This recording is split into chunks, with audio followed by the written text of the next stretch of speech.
What is up, everybody? Welcome into Shout, a Buffalo football podcast. It is Matt Parrino here with Ryan Talbot. Behind me is NRG Stadium, where the Buffalo Bills play the Houston Texans tomorrow. We're going to preview it all on this episode of Shout from the front seat of my rental car because it's a little bit windy outside right now, Ryan. So we're going to do it right from inside the car. How are you, buddy? I'm doing great. Had I known, I would have just stayed in the old van and figured something out. But this That works actually too. would have been fire if you would have done that, to be honest with you. Yeah, I don't think the internet connection would have been very strong, but I would have made it work somehow. Yeah, that's the problem. I don't feel like the internet connection in here is very strong. But we're going to have a short and sweet preview episode of Shout here today.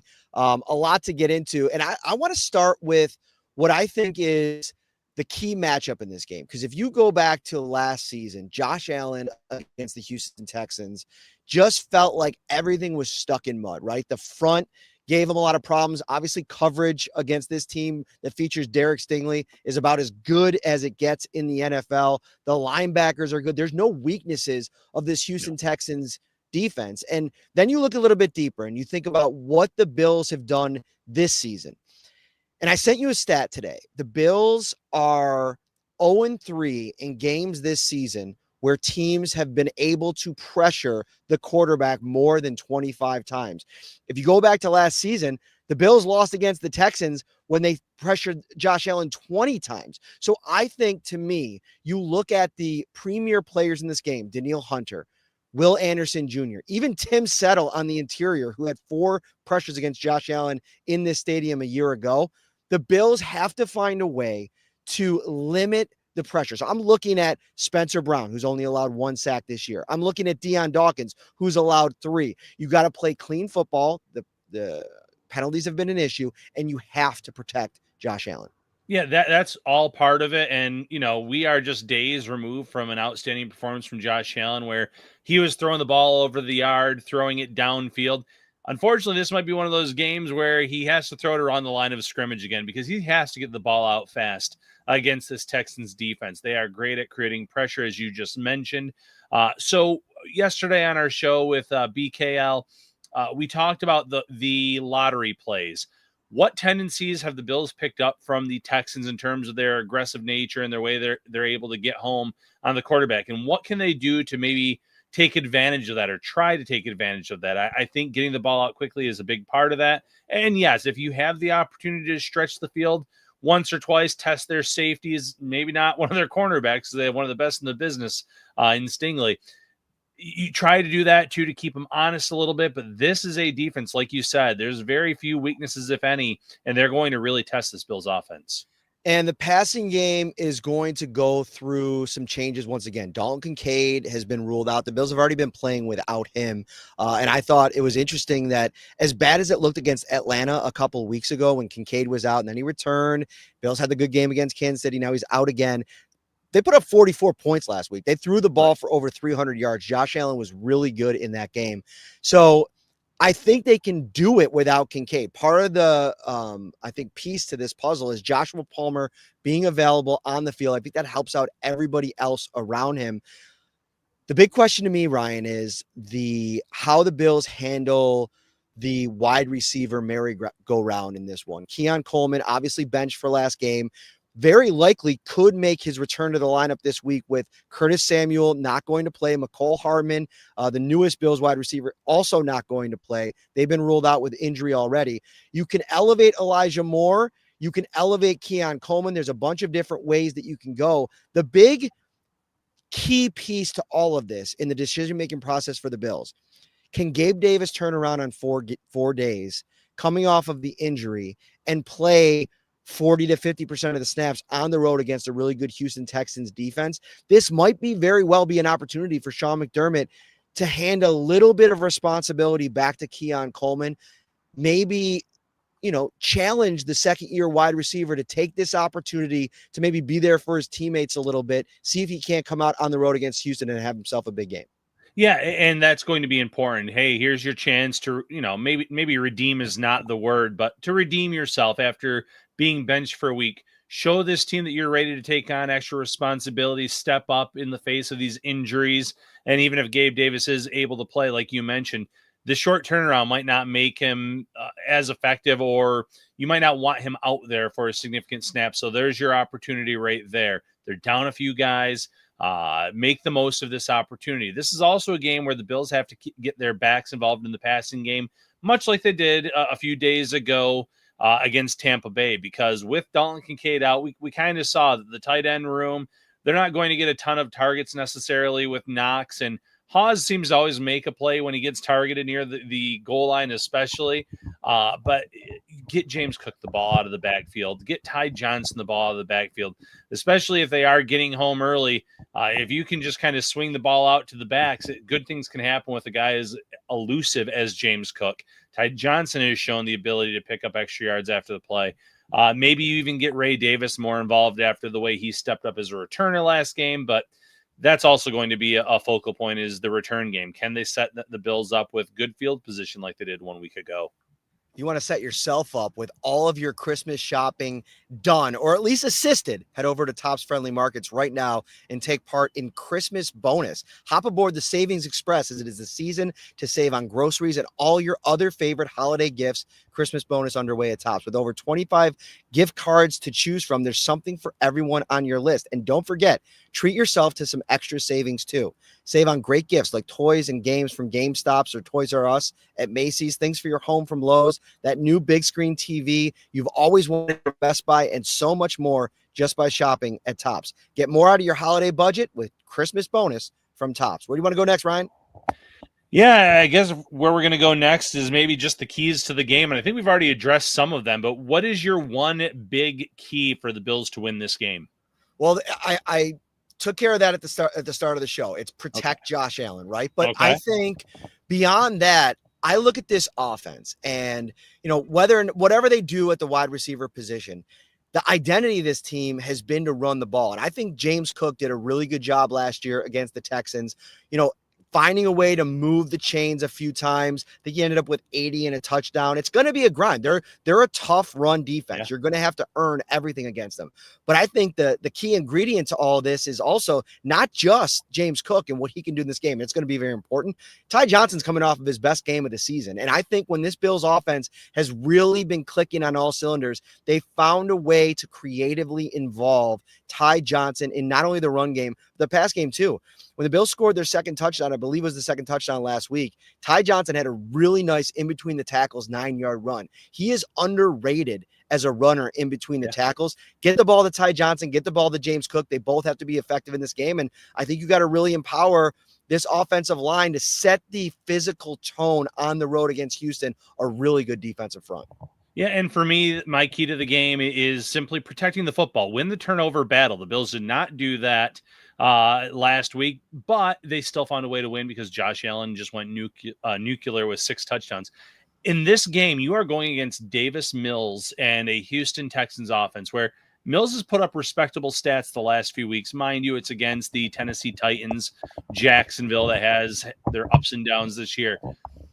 For the Bills to protect the football, if you have to punt a few extra times in this game, so be it. Back up Houston, and I think good things can happen with Davis Mills in terms of creating turnovers, getting your hands up on some passes, pressuring him. And if you can do that, that's going to be a big key to winning this game because we've already talked about how good Houston's defense is. We can't have any of those Dr. Pepper tosses from Josh Allen on Thursday Night Football because those can easily go for the pick 6 and dig you a hole because that's just how good this defense is. They are capable of winning games for this team, that unit alone. So I want to switch gears here in a moment. Before we do, shout out to one of our regulars, one of our insiders, Sheila Atkins, having open heart surgery on December 2nd, as did Harold Fuller. So big year for that. We wish you the best, Sheila. Thank you so much for all of your support over the years on the insider text line. Always very active in the chat. Sending love and prayers to you and your family. Good luck. Be strong. I know it's gonna, man, that's got to be overwhelming, but you're gonna kick that surgery's butt. Absolutely, and then we'll be nagging you with text on the insider text line as you recover and help you get back to 100%. Let's get to the Texans run game, which it's interesting because I kept seeing this name pop up on my fantasy pickup list. Am I saying it right? I'm going off memory. Woody Marks. The no-name running back, Woody Marks. That's embarrassing that I got that wrong because, big Toy Story fan here. That's right. I should have known that. But Woody Marks had some really good runs last week against the Tennessee Titans. But here was my big takeaway from watching that game back. The Houston Texans wanted to do everything they could to hand Tennessee that game. And the problem is Tennessee is just not good enough to win games yet under Cam Ward, and first-year quarterback, and not a lot of weapons. Some guys were just in the wrong spot. There was this one play, I think, late in the second quarter where he was looking for a kid named Kingsley in the red zone, and he just was completely out of position. It's a really nice pass from Cam Ward. But either way, I was impressed with Woody Marks, and I think against a Bills run defense that has struggled quite a bit over the last couple of weeks, that's something where you got to come into this game and figure out what you want to do. You have Nico Collins in the passing game. You have a run game that doesn't really scare you, but can get going, and Woody's looked good at times. I think the Bills had the blueprint last week where it was, as long as your offense is scoring, you could try to take out the main weapon, which they did in Emeka Egbuka last week. You zero in on Nico Collins and then hope to mitigate disaster in the run game. Give you $20 right now without looking up. What is Woody Marks' real first name? Oh my gosh, I would never ever get it. Steve. Jaquavius. You were close. Okay. You were very like that was like one away from Steve, I think. I bet it was like right there for you. Now, so I drafted him in my dynasty league this year. Great pass catcher. That was the whole MO with Marks. And when you looked at that lineup, they had Nick Chubb, and they were supposed to have now I'm blanking on his name because he played all season, the former Bengals running back. Joe Mixon. Joe Mixon, thank you. But I thought this is a guy that could become their pass-catching back, and now he's become their best back. And Buffalo 31st against the run. This is an opportunity for Marks to have a really nice game, both as a runner and receiver. So the Bills definitely need to know where he is at all times, and then obviously Nico Collins. I don't care what the Bills have to do. Christian Benford, I'm sure, will follow him around a little bit and be on him a lot. But if you have to double him and make life that much more difficult for Davis Mills, I'm all for it. Making it so anyone else on that roster has to beat you. Do you have the injury list in front of you? Can you pull it up for me real quick? For the Bills or for the Texans? For the Bills. So it was a laundry list of injuries, and it's a short week. So even though the majority of these guys, and I want you, Ryan, to kind of run through them really quick. They're all no game designation outside of Fedarian Mathis and the three players that are going to miss this game. But go through that list of all the guys that were limited at some point this week that don't have a designation that are probably playing at a little bit less than 100% this week. Sure. Christian Benford, full participant Wednesday, but limited with a groin injury. Terrell Bernard, ankle injury. Joey Bosa, wrist, obviously. We have Taron Johnson, groin. Daquan Jones, that was just more vet rest for the week, is what he was listed as. Skipping down, Connor McGovern, ankle. Joshua Palmer, knee and ankle. Jordan Phillips, wrist. Poyer was vet rest. Khalil Shakir, congratulations, new father, or is a father, had a baby, so personal. And then Shaq Thompson, hamstring. Dorian Williams, groin.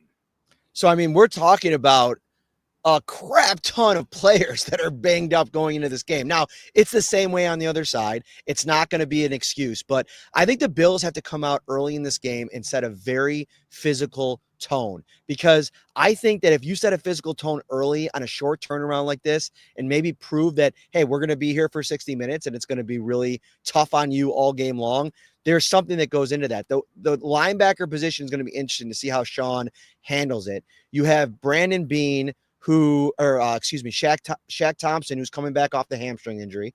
You have Terrell Bernard, who's kind of banged up, but is probably going to be playing. He doesn't have any designation, so you probably don't change things up. It's going to be Bernard and Milano. Should the Bills consider changing things up, or do you kind of go with what's been working and then make adjustments in game if something isn't working? Well, I mean, how well has it been working, I guess?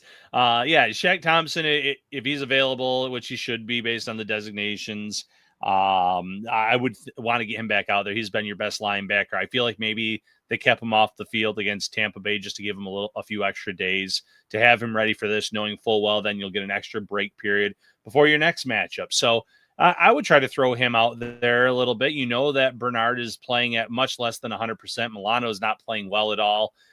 You want your best guys out there in a matchup like this, and if Thompson's good to go, I'm throwing him out there. Not necessarily, for 80% of the snaps or anything crazy in his first game back, but as much as possible. Dude, I wish somebody could see the picture of me in this car right now. I had to kind of rig this setup here. I'm holding my tripod because I couldn't put it anywhere. I'm also holding the microphone, and I'm also working the computer. So it is just a wild ride in the rental car in Houston right now. We're brought to you by Amtrak, and this holiday season, travel with Amtrak and get chock full of gifts because of all of the trips that you could take and give yourself this holiday season. No middle seats, generous luggage policy, arrive in comfort, free Wi-Fi, stay connected, share fares, and kids ride 50% off. Head over to Amtrak.com right now for full details. Okay, Ryan, prediction time. What do you got this Thursday night? First of all, disappointing you didn't say, what's better than a rental car? Riding with Amtrak. That was a golden opportunity, Parrino. Darn it. So I look at this team. I believe that the Texans are 5-0 at home against the Bills in their history. The Bills have had some struggles there, but this is Davis Mills, and this is an opportunity where the Bills have a great shot to move to 8-3. I think it's a low-scoring affair because of how good Houston's defense is. I think, though, that the Bills do enough in this game. They find enough offense when needed. The defense has a bounce-back performance. I don't think that they were satisfied with their performance the last 2 weeks, mind you. Bills win this one 17-13. Yeah, for me, I got the Bills winning this one too. And I think it really comes down to more than anything because the unknown of Josh Allen never winning in this building, gave me pause for a minute. This is a 5-5 football team, but listen, Davis Mills, he'll lean on Nico Collins, but against this defense, I don't think that's a real recipe for success because they're going to try to take Nico Collins out of this game. And I also think the Bills are going to be able to run the ball a little bit. I think they're going to be able to diversify things on offense. And I think Josh Allen, sometimes when he's had teams that have had his number, finally breaks through at some point. I think about the Jets early in his career. I think about the Patriots as well. There were some really forgettable performances against both of those teams over the years. And over time, he kind of figured things out. And so I think he has a pretty good game tomorrow. I think the defense is able to really frustrate Mills, get a takeaway or two in this game, and the Bills win it 23-13. That's the score that I have. Final word, Ryan Talbot, send us out of here. Final word, stick with us. We will be live. Oh, and I have a visitor here. We will be live tomorrow night after the game, breaking down everything that happened. Stick with us on Shout and follow our work at Syracuse.com and NYUp.com. All right, everybody, have a great Wednesday. We'll see you tomorrow after the game. Bills and Texans, Thursday Night Football. Enjoy. Take care, everybody.